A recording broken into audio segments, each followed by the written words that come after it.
Welcome back to another video. This is Bryce with Life Being Free, currently driving to work.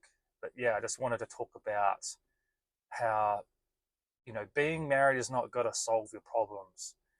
And I think this is something that I know I definitely go through with someone who's been single majority of his life, and especially his whole Christian walk.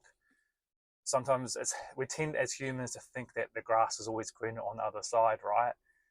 So when we're going through tough situations, I know, especially with around lust, like I always keep thinking like, oh, if I was married, I wouldn't have to be battling this stuff. Like it's just, like why me? You kind of play that victim mindset, right? And it's not just lust. It can be, um, fulfillment and loneliness and all those things. And ultimately, well, this is what I try and keep reminding myself is you need to get your your source from God. Essentially, you need to get the love, and your identity from Christ, not from any external person.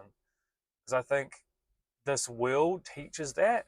Whenever we go through stress or troubles, we always tend to resort to worldly habits, whether that is drugs and alcohol or eating or um, needing attention from the opposite sex.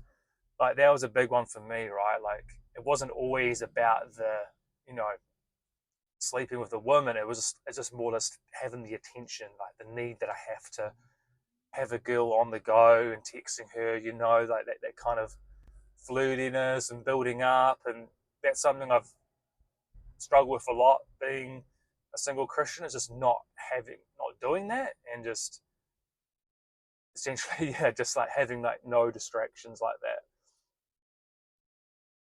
But yeah, I mean, the common example I keep thinking, and there's so many stories I've heard of, even though these men are married, they're still addicted to these adult sites. I've even heard horror stories where a guy was addicted to hiring prostitutes. So for me, I actually see that as a worse situation, right? Because it's not just affecting you; it's also affecting someone else. So I could only imagine what the wife would be going through during that time. Feeling a lot of like unworthiness and not feeling um, attractive enough for her husband and things like that. So I think while yes, being single, we do battle these things like loneliness and lust and things, but just remember it's not going to be forever, and ultimately God is preparing you to be the person He wants you to be in marriage, and we have to strip away all these sinful childlike habits. Because I don't know about you guys, but all these habits I've built up through my teenage and early 20 years, and sometimes by the grace of God things eliminate straight away. Like for me, that happened with drinking. Like I just literally gave it up straight away. But there's other things that I've had to battle with more. And I think it's just half the battle is recognizing how your emotions is playing with you and trying to get you to fall back into these habits. And I've started to recognize, I'm a big proponent of semen retention. So if you're a man, you should definitely be doing semen retention. And if you don't know what that is, essentially just abstaining from sex and masturbation and stuff, right? It's just purity, right? It's just like the common form of purity. But yeah, I'll be talking a little bit more about that. But I notice when I'm on my semen retention journey, I get to about like a 3 or 4 week period, I get these like strong waves of like loneliness and discouragement. Just like, something might happen at work or whatever. And then that's when the temptations come to like, you know, do the deed, so to speak. So it's just recognizing those like trigger points. Um, and I noticed as well is while I might be fighting off the lust aspect, and then kind of it might bleed into something else. So like, I mean, I'm definitely a lot better now, but earlier this year I noticed I was starting to overeat. So whenever I was real struggling with, feeling lonely or um, yeah, just wanting that intimacy, I'll then replace it with food. I'll end up ordering takeaways and binging on like sugar and things like that. And then it's a cycle. Then I feel guilty, and then I get back on the train, and then like 3 or 4 weeks later, I'd end up doing it again. So Satan is very clever. So even though you might be like, okay, this is this one sin I'm battling, he will use others to try and get you off the track as well. So yeah, just think of this as training grounds for when you're married, because I do not want to go into marriage with a lot of these problems. And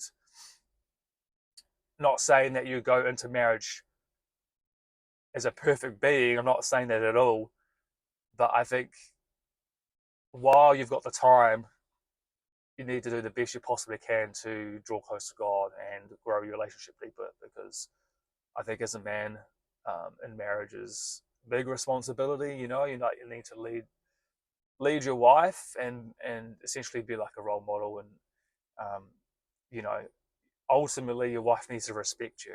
But if you're still addicted to, you know, jacking off and um, eat, eating bad foods, not working out, you're not ambitious, you're not uh, working hard in your career and getting right with God, I think a godly woman would struggle to submit to a man who's not doing those kind of things. So that's what I keep trying to remind myself. And last note I'd kind of talk about is, yeah, we're not just trying to find somebody, right? We're trying to find the right somebody. So you might be in a situation where there is someone that you potentially like, um, but you're not like 100%. But ultimately, God is going to reveal it to you and give you that peace, and everything will come together naturally. So I think if you're trying to rush things and for the sake of just wanting to get married and not have to battle through these temptations as you do when you're single, I think that's the wrong mentality, right? So just be careful of that. I mean, it's the most important decision of your life, and I'm sure many of you guys, including myself, have heard stories of people marrying the wrong person, and literally 6 months to a year later they've realized, and it ends up being a nightmare for both parties. So we don't want to be in that situation. We want to um, be in a godly marriage and to glorify God and to bring more souls to the kingdom, right? So yeah, that's just some thoughts that I've been going through. I hope whoever's watching has resonated with some of these. Um, yeah, I guess that we just have to um, keep strong during this kind of singleness period, not get discouraged, and just keep up the good fight. That's what I'll say. But yeah, thanks for watching, guys. If you haven't done so already, please like and subscribe, and I'll see you in the next one. God bless. Peace.